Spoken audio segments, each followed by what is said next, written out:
have Dr. Amna Nair, who is a Pakistani and California licensed dentist. She works as the director of the dental department at the local community college in USA. She is a reviewer and author of several dental publications, including contribution to dental textbooks and continuing education courses. She is a co-author of an interfaith book, Three Paths, One God.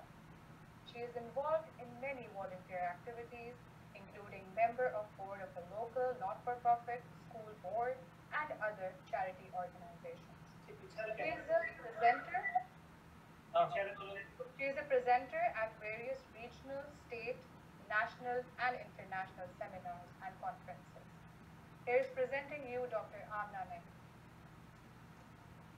الحمدللہ بسم اللہ الرحمن الرحیم السلام علیکم میرا نام آمنہ ہے. آپ تھوڑا بہت انٹروڈکشن سن ہی چکے ہیں. رب اشرح لی صدری ویسر لی امری واحلل عقدۃ من لسانی یفقہوا قولی. سب سے پہلے میں شکریہ ادا کرتی ہوں ریڈ پاکستان کا اس ذرا نوازی کا کہ مجھے یہ موقع دیا کہ میں اپنا پیغام پہنچا سکوں اور آپ کو ہی بیٹھ کے میں نے آپ یہ ڈرافٹ دے سکتے ہیں. اردو لکھنا تھوڑا مشکل تھا میرے لیے مگر میں نے لکھا ہے. کتاب کا ریویو اور آپ کے سامنے پیش کرتی ہوں. نہ ہمدم رہ گیا کوئی نہ مونس رہ گیا کوئی وطن سے ہم ہوئے باہر تو اب غربت ہی غربت ہے. یہ شعر ڈاکٹر اعظم قریوی کا ہے اور میرا موضوع آج یونٹی یعنی اتحاد ہے. علامہ اقبال کے اس شعر سے آغاز کرتی ہوں کہ کبھی اے نوجوان مسلم تدبر بھی کیا تو نے وہ کیا گردوں تھا جس کا ہے ایک ٹوٹا ہوا تارا. اس تدبر کی دنیا میں رہتے ہوئے میں ڈاکٹر اعظم قریوی کی یہ کتاب اٹھاتی ہوں اور اس کا مطالعہ شروع کرتی ہوں. مطالعے کے دوران میں اس کے آخری چیپٹر یعنی منزل اس کا مطالعہ کرتی ہوں اور اس دور میں پہنچ جاتی ہوں جہاں اس افسانے کے کردار صفدر علی صاحب موجود ہیں. یہ اپنے گاؤں کے بچوں میں صفدر ماموں جانے جاتے ہیں. بہت غریب آدمی ہیں اور سیاسی نفسا نفسی کے دور ہے. تھوڑی بہت ہندی زبان لکھنا پڑھنا جانتے ہیں اور اسی سے تھوڑا بہت اپنے روز بزر کا انتظام کر لیتے ہیں اور تھوڑا بہت کھیتی باڑی سے بھی. اپنے اکلوتے بیٹے کے روشن مستقبل کے خاطر اپنے گاؤں سے کوئی 8-10 کوس دور ایک اسکول میں بھیج دیتے ہیں جہاں وہ اس زمانے کی ایلیٹ زبان اردو اور انگریزی کا مطالعہ کر سکے. بڑی محنت سے مڈل اسکول کی تعلیم دلا سکتے ہیں اپنے بیٹے کو اور اسی انقلاب کے دور میں ایک دفعہ لاٹھی چارج کے بلبے کے زد میں آ جاتے ہیں. جان تو بچ گئی مگر صحت سے ہاتھ دھو بیٹھتے ہیں. پھر صفدر ماموں انتقال کر گئے مگر ان کے بیٹے کا کیا ہوا؟ افسانہ تو ختم ہوا مگر میں ابھی بھی اس الہ آباد میں بیٹھی تھی جہاں کے اکبر الہ آبادی تھے, نوح ناروی تھے, تیغ الہ آبادی تھے, ابن صفی تھے, ڈاکٹر اعظم قریوی تھے, حکیم اسرار احمد صاحب تھے. اکبر الہ آبادی اس دور کی تکلیف کو ان الفاظ میں بیان کرتے ہیں. رقیبیوں نے رپٹ لکھوائی جا کے تھانے میں کہ اکبر نام لیتا ہے خدا کا اس زمانے میں. پھر میں اس دور میں پہنچ گئی جہاں مسلمانوں کا سنہری دور تھا.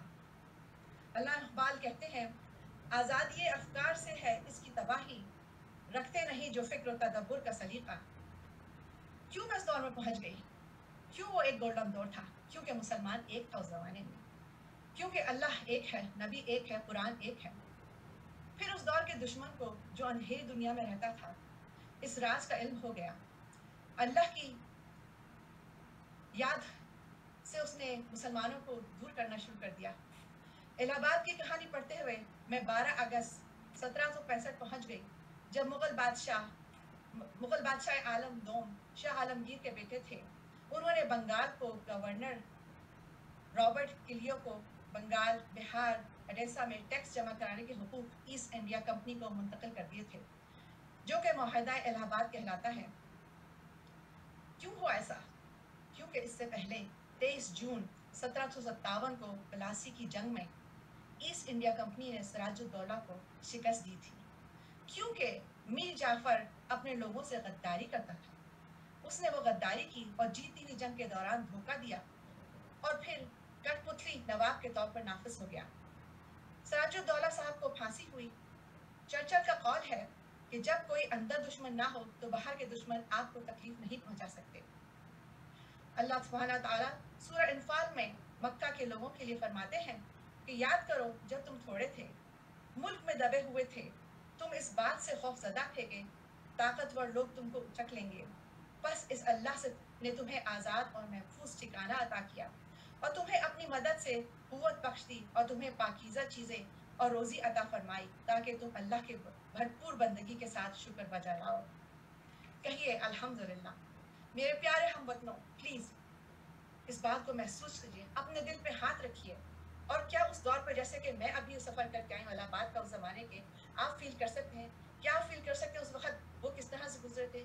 کیا آپ اس لاٹھی چارج کو فیل کر سکتے ہیں جو صفدر ماموں جس سے گزرے تھے, اور اس تکلیف سے جو انہوں نے اپنے بیٹے کے مستقبل کے خواب دیکھے تھے اور ان کو آگے بڑھانے کی کوشش کی تھی, بڑی مشکل سے اس کو مڈل اسکول تک پڑھا سکے تھے, مگر آپ اور ہم وہ اس کے بیٹے ہیں. آپ اور ہم کیا کرتے ہیں؟ تو ہمیں آج الحمدللہ کہنا ہے اور قدر کرنی ہے اس آزادی کی جو قربانی والے انقلاب سے شروع ہوئی تھی. اسی لیے یہ کتاب جس کا ریویو انقلاب میں آپ کے سامنے پیش کیا آج, یاد رکھیے اتحاد ہی میں برکت ہے اور ہماری بقا ہے. ہم ایک قوم ہے, ہمیں مفاد میں الگ نہیں کیا جا سکتا یا مقصد میں تقسیم نہیں کیا جا سکتا. ہم تا قیامت اکٹھے کھڑے ہیں انشاءاللہ. آمین. پاکستان زندہ باد. جزاک اللہ خیر. مجھے ٹائم دینے کا بہت بہت شکریہ.